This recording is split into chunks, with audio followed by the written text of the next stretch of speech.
Selamat pagi, semangat dan sukacita di dalam Tuhan Yesus. Puji Tuhan, hari yang baru kembali tersedia bagi kita.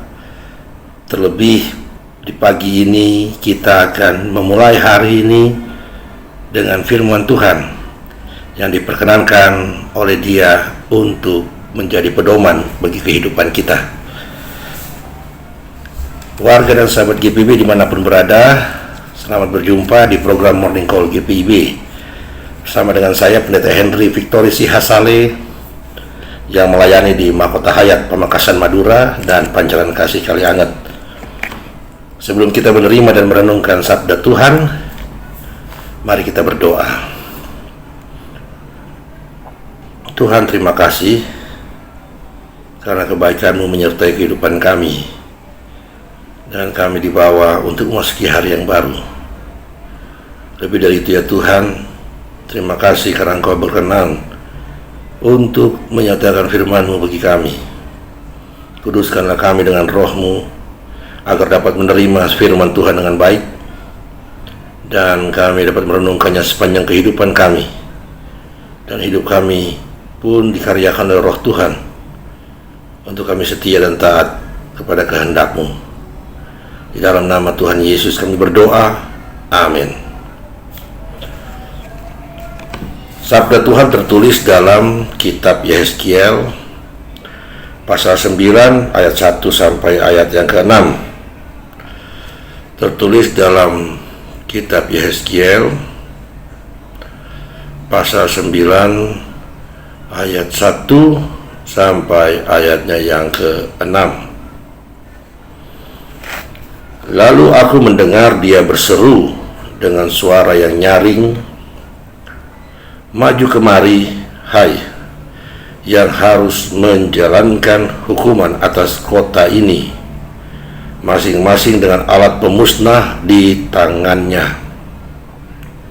Lihat, 6 orang laki-laki datang dari jurusan pintu gerbang atas yang menghadap ke utara, masing-masing dengan alat pemukul di tangannya. Dan 1 orang di antara mereka berpakaian lenan, dan di sisinya terdapat suatu alat penulis. Mereka ini masuk dan berdiri di samping mezbah tembaga. Pada saat itu kemuliaan Allah Israel sudah terangkat dari atas kerub tempatnya semula ke atas ambang pintu bait suci, dan dia memanggil orang yang berpakaian lenan dan yang mempunyai alat penulis di sisinya. Firman Tuhan kepadanya, "Berjalanlah dari tengah kota, yaitu Yerusalem, dan tulislah huruf T pada dahi orang-orang yang berkeluh kesah karena segala perbuatan-perbuatan keji yang dilakukan di sana." Dan kepada yang lain-lain aku mendengar dia berfirman, "Ikutilah dia dari belakang melalui kota itu, dan pukullah sampai mati. Janganlah merasa sayang dan janganlah kenal belas kasihan. Orang-orang tua, teruna-teruna, darah-darah, dan anak-anak kecil dan perempuan-perempuan bunuh dan musnahkanlah. Tetapi semua orang yang ditandai dengan huruf T itu jangan singgung, dan mulailah dari tempat kudusku." Lalu mereka mulai dengan tua-tua yang berada di hadapan bait suci. Demikianlah pembacaan Alkitab. Terpujilah Tuhan Yesus, haleluya. Warga dan sahabat GPIB dimanapun berada, ini firman Tuhan yang keras, bahkan bisa disebut kejam. Bagaimana Tuhan menyatakan hukumannya kepada Israel umatnya karena kekejian yang mereka lakukan. Tidak hanya orang dewasa, tapi juga anak-anak. Tidak hanya laki-laki, tapi juga perempuan. Tidak hanya pemuda, tapi juga teruna-teruna. Semua tidak luput dari hukuman Tuhan. Kalimatnya dengan begitu tegas. Orang-orang tua, teruna-teruna, dan darah-darah, anak-anak kecil, perempuan-perempuan, bunuh dan musnahkan. Jangan kenal belas kasihan, jangan merasa sayang. keras, sangat keras, sangat keras. Dari firman ini kita bisa belajar bahwa memang Tuhan itu sangat tidak senang dengan kekejian. Tuhan itu sangat tidak senang dengan kekejian. Ketika berbicara tentang kekejian, maka di sini kita berbicara tentang pelanggaran umat Allah terhadap perintah Tuhan.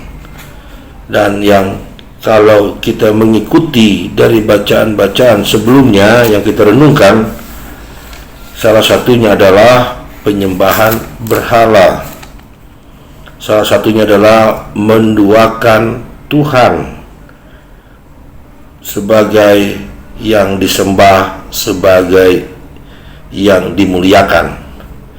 Jadi tidak ada istilahnya Tuhan sebagai salah satu dari Allah, tapi Tuhan satu-satunya Allah.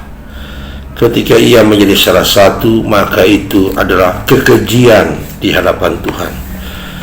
Keras, bahkan bisa disebut kejamnya hukuman Tuhan kepada mereka yang berbuat keji, menjadi peringatan pada kita untuk jangan kita terbiasa berbuat keji, atau janganlah kita coba-coba berbuat keji. Kalau kita pernah berbuat keji, lebih baik saatnya kita bertobat sekarang ini, karena itu perbuatan yang tidak disenangi oleh Tuhan. Yang kedua, kekejian yang dilakukan itu adalah kekejian yang berdampak bagi seluruh orang di mana kekejian itu berlangsung. Anak-anak, teruna-teruna, orang-orang tua, perempuan-perempuan merasakan dampak daripada kekejian itu. Bahkan mereka pun terpengaruh untuk melakukan itu. Itulah yang membuat kita sadar bahwa memang manusia itu betapa rentan dengan dosa. Bagaimana manusia itu betapa dekat sekali dengan dosa. Oleh karena itu, yang kedua yang mau disampaikan kepada kita di pagi ini, mawas diri itu harus ada dalam hati dan pikiran kita dalam jalan kehidupan. Bagaimana kita mawas diri, jaga diri, dan koreksi diri. Mawas diri, jaga diri, dan koreksi diri. Jangan sampai kemudian kebiasaan yang kita lakukan adalah suatu kekejian. Kalau sampai seperti itu, maka firman Tuhan ini menjadi peringatan bagi kita bahwa Allah sangat membenci itu. Dan yang ketiga yang mau dikatakan bahwa ketika kita melihat ada di sini, dari mana hukuman itu akan dimulai? Dari depan bait suci, dari bait Allah, dari tempat di mana di situ Allah menyatakan kehendaknya, menyatakan kuasanya. Oleh karena itu mereka bertanggung jawab untuk menghadirkan kuasa dan kehendak Allah itu dalam kehidupan manusia dan sesamanya. Ini sesuai dengan satu pepatah, seiring dengan datangnya kekuatan yang besar, datang juga tanggung jawab yang besar. Bait Allah adalah simbol daripada umat Allah, dan dengan mulai dari bait Allah, maka Tuhan mau mengatakan umat Allah, orang-orang yang dipilihnya, yang dikaruniakannya, yang diberikan kuasa dan firman-Nya ini ternyata berpaling atau ternyata tidak melakukan tanggung jawabnya dengan semestinya, dan itu membuat Tuhan tidak senang. Jadi yang ketiga, sebagai orang percaya, ada pada kita kekuasaan, ada pada kita kemampuan untuk memberitakan, untuk menyatakan kehendak dan kuasa Allah dalam kehidupan kita dengan sesama. Kalau kita mengabaikan hal itu, maka kita sama saja dengan mendiamkan kekejian berlangsung dalam kehidupan sesama kita. dan Tuhan akan menuntut itu dari kita. Jadi kita sebagai umat Allah, kita sebagai gereja, jangan memandang diri sebagai yang bersih daripada kekejian yang ada di dunia ini. Kalau kita tidak mau atau menolak atau menyangkali panggilan dan pengutusan kita untuk menyatakan kuasa dan kehendak Tuhan dalam kehidupan di dunia ini, itu sama saja dengan kita membuat kekejian di hadapan Tuhan. Dan resikonya sama. Bahkan kitalah yang lebih dulu akan merasakan dampak daripada murka Tuhan. Itu yang mau disampaikan kepada kita saat ini melalui firman Tuhan di dalam kitab Yeskiel pasal 9 ayat 1 sampai 6. Dan di penutupnya, lihat baik-baik bahwa karena pertolongan Tuhanlah kita dapat terhindar daripada semuanya itu. T yang ditulis oleh seorang yang berpakaian lenan yang memiliki alat penulis, itulah yang disebut sebagai utusan Tuhan yang akan meluputkan kita dan dunia ini dari murkanya. Dan di situ ditandai dengan apa? Dengan adanya kesadaran bahwa kita prihatin pada kekejian dan kita mau memberi diri untuk mentobatkan dunia dari kekejian tersebut.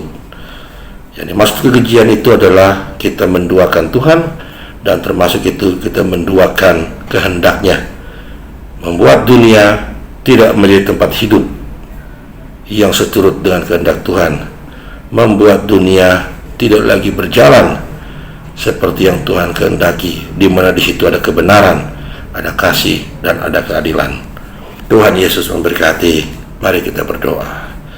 Terima kasih ya Tuhan, Bapa di sorga, atas firman ini, dan kami pun kiranya dibimbing oleh Roh Tuhan untuk merenungkannya sepanjang hidup kami dan mau melakukannya dengan penuh kerelaan dan dengan penuh sukacita. Dan kami berdoa kepadamu untuk menyerahkan kehidupan kami sepanjang hari ini di dalam kasih Tuhan, dalam kuasa Tuhan, dalam hikmat Tuhan. Demikian juga dengan keluarga kami, orang tua kami, anak-anak kami, rumah tangga kami, keluarga besar kami. Kami bawa ke hadirat-Mu yang Maha Kudus ya Bapa, agar Tuhan merahmatinya dengan damai sejahtera. Berkati jemaat di mana kami bersekutu, berkati jemaat-jemaat Tuhan dimanapun berada, di dalam kasih dan kuasa Tuhan, senantiasa boleh hidup dalam kasih yang kuat, bersekutu yang kuat dalam melayani, dan kuat dalam bersaksi. Berkati orang tua kami, berkati saudara-saudara kami yang sakit, berkati saudara kami yang berduka. Pulihkan mereka ya Tuhan dalam kekhawatiran, kecemasan, dengan kasih Tuhan yang berkuasa atas mereka dan menolong mereka untuk menikmati hari demi hari dengan sukacita dan damai sejahtera. Kami berdoa ya Tuhan bagi bangsa negara kami, masyarakat kami. Pimpinlah ya Tuhan dengan hikmat-Mu, dengan kuasa-Mu. Dan kiranya kehidupan kami sepanjang hari ini ada di dalam perlindungan Tuhan, penyertaan Tuhan. Dan kami serahkan semuanya ini hanya di dalam nama Yesus Kristus, Tuhan dan Juru Selamat dunia. Amin. Demikianlah Morning Call GPIB pada hari Jumat tanggal 3 Februari 2023. Tuhan Yesus memberkati. Mari kita jalani hari dengan penuh sukacita, dengan penuh kasih, dan dengan penuh semangat di dalam Tuhan. Sampai jumpa lagi.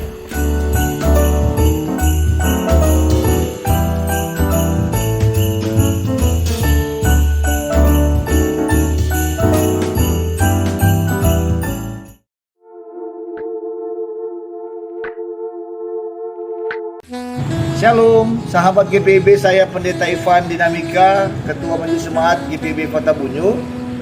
Kami bersyukur kepada Tuhan Yesus, di mana kami Jemaat GPIB Kota Bunyu boleh menyelesaikan pembangunan pastori yang telah diresmikan oleh Majelis Sinode GPIB. Dalam hal ini Sekretaris Umum Majelis Sinode GPIB, Pendeta Eli Pitoy de Bel. bersama dengan saya selaku Ketua Majelis Jemaat GPIB Eva Tabunyu. Dan saat ini kami hendak melaksanakan pembangunan siring. Dan sekarang kami akan melaksanakan pembuatan siring yang Bapak Ibu boleh saksikan, di mana kami membangun siring ini untuk mencegah kelongsoran tanah di belakang pastori yang sudah kami bangun. Oleh karena itu kami hendak memohon bantuan Bapak Ibu untuk dapat membantu kami untuk membangun siring yang akan kami kerjakan melalui nomor rekening yang ada di bawah ini. Juga untuk pembangunan pengerjaan parit dan pagar pastori